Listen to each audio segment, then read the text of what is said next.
Hi there, Will here with number 19 edition of the Coach's Corner with George Alston, brought to you by Canine Chronicle TV and Dog Show Tips. So sit back because he's on a tear today.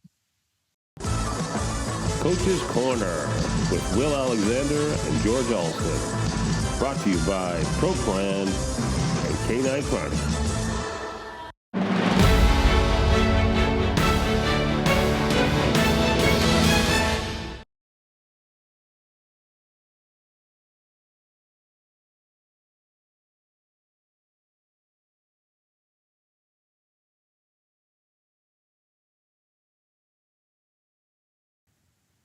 Hi, everybody. Welcome back to Coach's Corner, brought to you by Canine Chronicle TV and Dog Show Tips.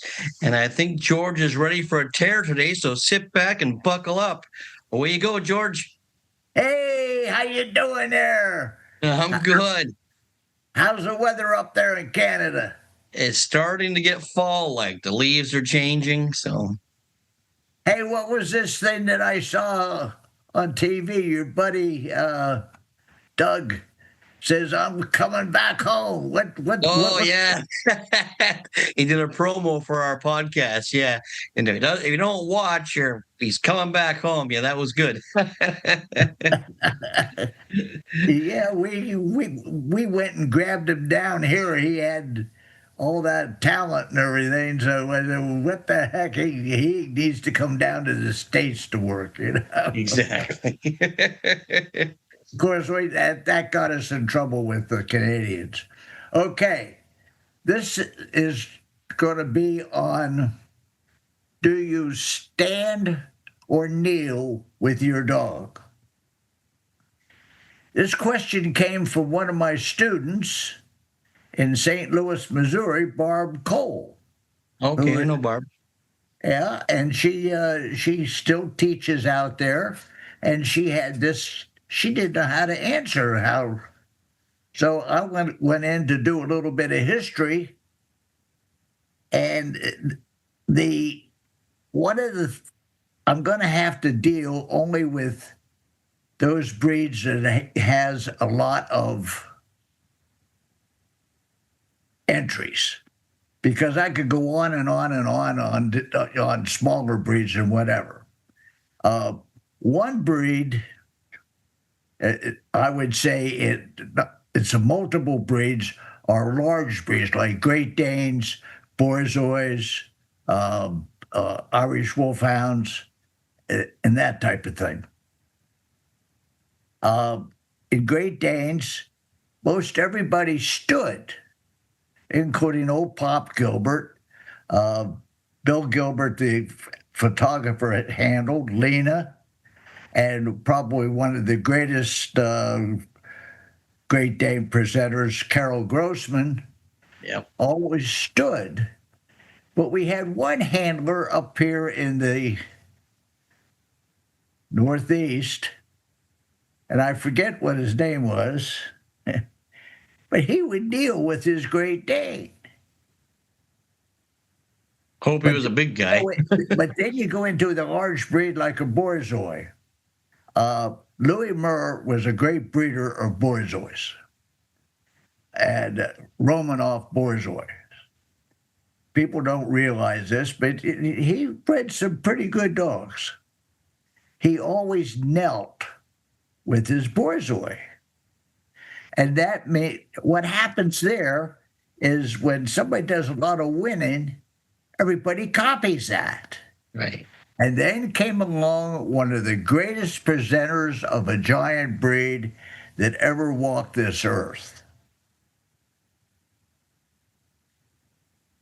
Dick Mean, a Canadian, used to be president of the Canadian Kennel Club, owner-handler. Yeah. In my mind, was one of the greatest presenters of a giant breed that ever walked this earth. For a large man to be as agile as he was, his hands were like music presenting his dog. I studied that man and incorporated a lot of what he did into my showing. The man was great. And he came from Canada. Yeah. Yeah. No, he was a great man. But then we go into a breed like Labrador Retrievers. It used to be very, very, very popular. I believe it was the most popular breed for, 10 years or something like Yeah. that. It's still very popular, but it's decreased a little bit. So, Right. But with those Labradors, you had handlers like Roy Holloway showed for Springfield Farms. He always stood with his Labradors, as did Jack Funk when he was showing his black special. He did a lot of winning with it. He always stood. And then you had Ken Golden, who showed Sam McBlair Court. He always stood in front and baited him. And I asked him, but usually he would kneel with the Labrador, but he would stand and bait Sam. And I asked him, I was just a kid, I said, how come you went and changed it? He says, because I could get him to look good and he would wag it. I got him to wag his tail and stick his tail out. And then came along Dick Cooper. Dick Cooper showed a yellow lab, made him =1 sporting dog in the country, and he knelt with them and showed him like an Irish setter. yeah, I remember the pictures. Yeah. And he would take the lead off. And so I said to Dick, I said, why did you change your style, the style? And he said, everybody out there is standing there and baiting or hard stacking. And I don't want to look like them. I want to be a little different. And I'm showing a little. And he says, this dog that I'm showing has a natural arch to its neck, so I don't have to bend it and stand and bait it down and get an arch to its neck. It's got a natural arch. So that's why I showed him. And he showed him just like an Irish setter. And he won a lot. Well, yeah, he won the Quaker Oats Award with the dog, and he was damn near #1 all breeds that year. Wow. And he probably was the biggest winning Labrador before Lone Star Rick came out in the Midwest in Oklahoma and did all his winning. But then I was thinking about golden retrievers.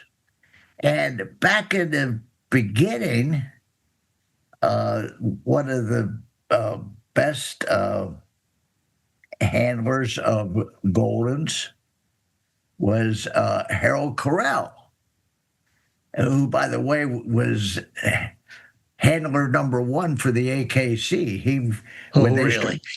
When they started licensing, he was the first one, and at Morrison Essex one year, he was listed as a handler on 121 dogs. But he had like 14 assistants to work for him. I mean, he would use, but he showed golden retrievers like an Irish. And so in my youth, when I started showing Goldens, I said, hey, Harold Corral, he knows what he's doing. I'm going to copy what he's doing. And then came along Bobby Stebbins, your old boss. Yep. And he was showing Jake, and he showed him like a Doberman, holding the lead and baiting his nose down. And I said to Bobby, I said, what the hell are you doing? I mean, I showed my Goldens with the, like an Irish. Right. And so he says, this dog doesn't have a natural arch to neck. And he says, I have to make that arch, and the only way I can do it is standing. Well, all of a sudden, everybody starts standing with their golden retrievers, including Bill Traynor, who came out with that hot one that he was showing. And he was standing and he was baiting. And I said to Bill, why are you standing and baiting with the dog? You never used to do that. He said, well, Bobby's doing it, and he's doing a lot of winning. I said, yeah, but you don't know why he's doing it, and I'm not going to tell you. So my daughter Jane, she ended up with, and Jane says there were two things that, and this went to several handlers. I called Bruce Schultz, and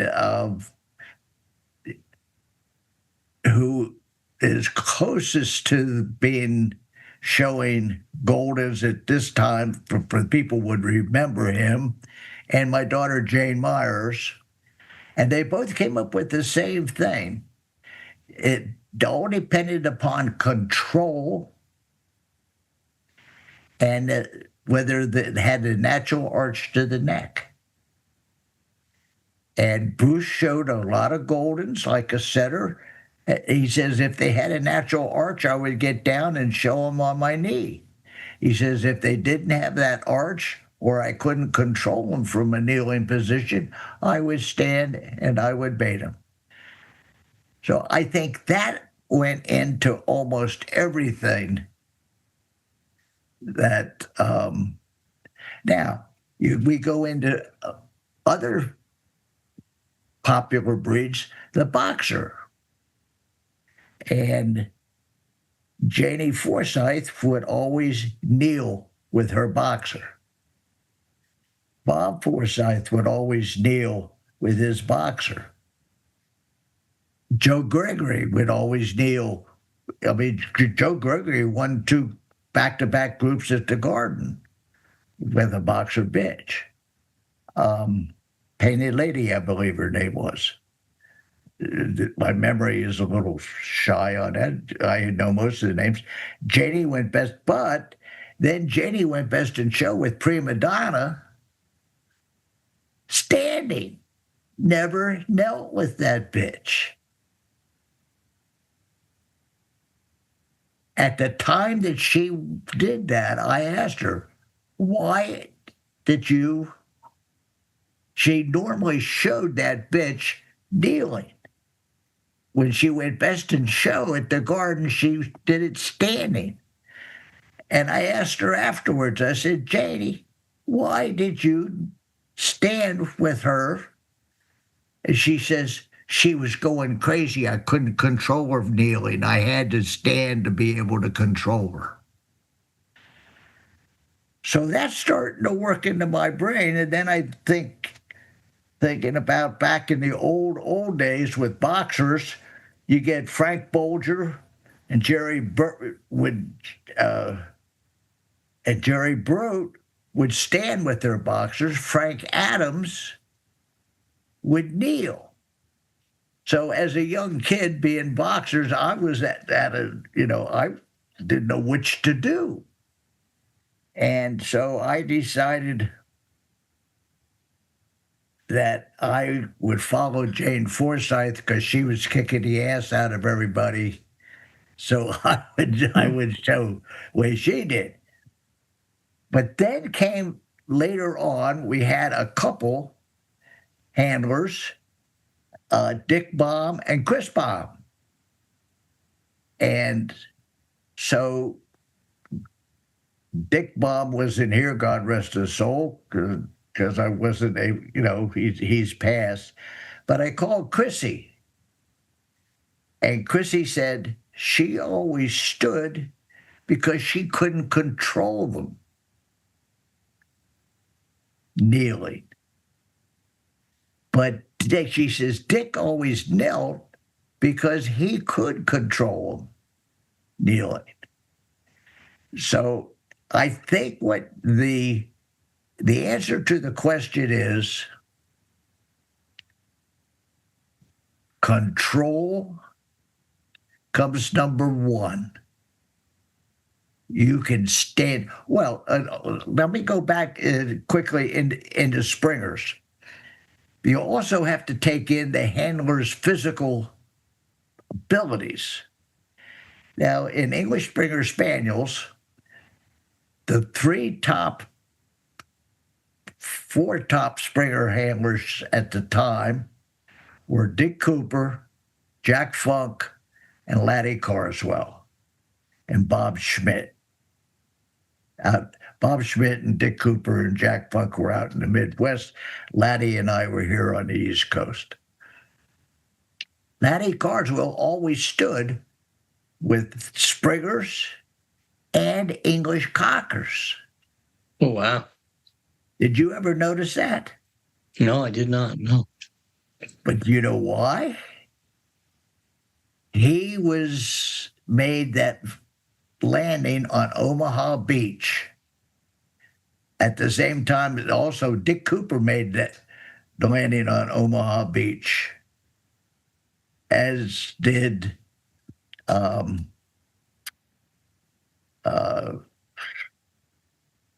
Holloway.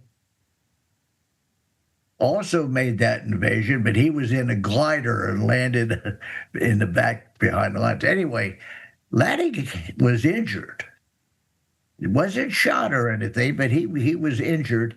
He could not get up from a kneeling position quick enough. I don't know whether it was his back or his leg or what it was, but that's why he always showed everything standing. He said, Georgie, he said, I would prefer to kneel, but he says, I just can't do it. Well, I said, you know, you're doing pretty good from standing. I wouldn't change anything. But Cooper and I always knelt with Springers. Yeah. It's in Irish setters, most everybody knelt with an Irish setter, except Tom Tobin on the West Coast. I saw him kneel a couple of times, and he had a problem standing quickly. And I think that's why he stood. And it might be how strong somebody is in, you know, an Irish setter. If you do everything kneeling, you got to have a right arm that's like a steel to be able to hold those dogs. You know, they're a powerful dog. People don't realize. But I know I had a very famous handler cover one of my specials dogs, Marquis, one time. And he turned white as a sheet, came out of the ring. He says, don't you ever do that to me again. This guy was twice my size, and he couldn't control him. So I think that has a lot to do with the way somebody presents. Oh, for sure. You know, your physical ability comes into play with dogs all the time. I've even noticed in the past, since I've not been as healthy as I'd like, I've changed a bit of my style when I have to show a dog, like show my beagle or show an Irish setter. I've changed it to accommodate for what hurts and what doesn't, or how fast I can do things. So on that day. Yeah. Because as we get older, our days are different. I know I woke up this morning, I can hardly go down the hall. And then I look outside and said, that's the reason why it was raining like hell. Oh, jeez. I mean, my body, if it's a nice sunny day, I don't hurt that much. But boy, if it's raining or whatever, it has to do with air pressure or whatever. Then there is take a breed like a foxhound. Okay, where is it?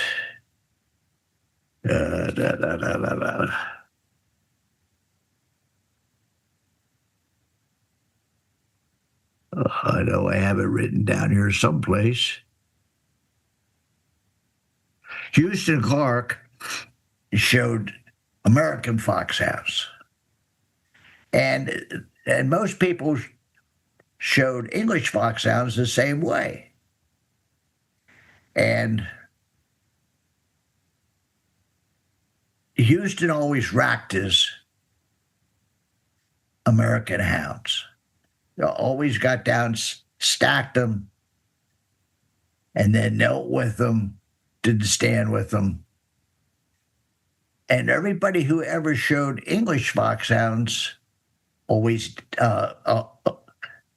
did the same thing. There weren't many English foxhounds, but they looked at the American hounds and they said, okay, that's the way you do a foxhound, da, da, da, da. Well, I got a foxhound, Mr. Stewart's Cheshire Winslow, and I said, I have never shown one of these before. I'm not known for it. I have to do something different. And I have a dog that has the ability. So I took an extra amount of time. It took me 7 months to train him. And I showed him from standing in front and free stacked him. And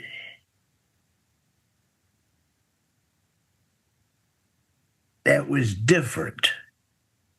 It's made him stand out. Now, one of the ways to really get a dog into it is to teach him to play tug of war. And then throw him something to catch. Teach him to catch, play tug of war. Don't play tug of war with a breed that is known for protection, such as a Rottweiler or one of your Belgians or a Bull Mastiff or whatever, unless you are a true professional and you know how to handle it, because that can get carried out of line and somebody can get hurt. But if you you could use that free stack to, Jimmy Moses started to use it when he was showing Manhattan, that he would use the free stack, stand in front and free stack a lot. I remember that too. Now, back in the old days, you had Ernie Loeb. He showed him, he knelt down behind him and looked like he was trying to hide behind him. And that's the way they all did over in Germany. They always knelt. They always knelt. And then along comes Jimmy Moses. And with Manhattan, I don't remember him ever kneeling with Manhattan. Always stood with him, and he either stood on the side or he went out in front and he freed him. One more thing, there are certain breeds that you don't want to deal with. You want to always, and we call these silhouette breeds. A breed such as a Belgian sheepdog is a silhouette breed. A Schipperke is a silhouette breed. Now, you would think with a small dog, you would go down and kneel with them. But it's a silhouette breed, and you're in the way. And you don't want to get out of the way. You don't want to be part of the picture with a silhouette breed. So then those are breeds, the silhouette breeds are the ones that you don't kneel or stand, but you free stack. Yeah. Get out of that picture. Right. One other breed, and this is a great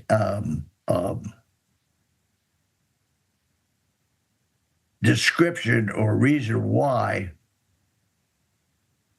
Tip Tipton showed a min pin named Little Daddy. He never touched him. Always stood in front and free stacked. Didn't bait him. He played catch with them. I asked Tip one time, I said, what made you do that? Because everybody up until then was always hand stacking these min pins. And he says, it's a silhouette breed. I don't want to be in the picture. I want to get away from him. Well, he did pretty good. He won over 75 best in shows. Yeah, that's pretty good. So, that's all right. But then you have Joe Waterman came along, and he always knelt with his min pins. Now, he won a lot of best in shows on min pins from a kneeling position. I never got a chance to ask him why, but the min pins that he showed were wild and woolly, and I think he had to do that for control. Maybe, yeah. Joni Huber showed her min pins standing because she found it difficult going up and down. She was a big lady. Her schnauzers, she used to stand with her schnauzers too. So I think the main thing you have to think about, I'm going to cut this down, is the first thing you think about is control. Do you kneel? Do you stand? Or do you free stack? Control has to come first because you have to be consistent. Number two, how is the dog built? And how are you making the best picture from a standing position or a kneeling position? If you have control in both, pick what makes the dog have a better picture, whether it's standing, kneeling, or free stacking. But control has to come first. I think that covers about everything. I could probably, with my notes that I have here, it's I could go over the breeds, like, for instance, Springers. Laddie Carswell and Jack Funk always stood with their Springers, as did Bob Schmidt from the Midwest. And then Dick Cooper and we always knelt. So it was, part of it was because of Jack Funk, and Laddie had a hard time getting up and down for some reason. I don't know why Bob Schmidt did, because I think he just copied Jack Funk. One bit of warning, don't do it because somebody else is doing it. Always do what's right for your own dog. You've got to figure that out yourself. Absolutely. Don't copy somebody just because, when you see Will Alexander showing an Irish setter and he's laying on his back looking at his dog, and you don't copy what he's trying to do. No, I wouldn't suggest that either. But don't copy for the sake of copying. Yeah, no, do what's right for your dog. So but you also have to remember, control comes first. It doesn't do any good to do something if you don't have control. Right. You have So the to have, gist of today is control. yeah, control, Yeah. control. And All right. I can see why people have a problem. All right, I think that's it for today. I can't. I thought that was enough for me running off at the mouth on this. Um, You talk I about control, but no one can control George. So yeah, you ask my wife; she can tell you that. Mary Ann said wishes that she could control, and also, folks, remember, please, dogs are folks. They sure are. Thank you. Well, it was great. Thanks, George. Thanks, George. So the bottom line is control. Well, someone try to control George because you just can't do it. So I hope you like this. If you do, press the like, share, and subscribe, and we'll see you down the road. Don't forget about the podcast. Take care, guys. And this year, with her strong athletic build, her fluid gait, and her confidence in the ring, the Beagle by the name of Miss P became the 9th. The best in show is the Beagle. Congrats, Miss P, on winning the 139th Westminster Best in Show.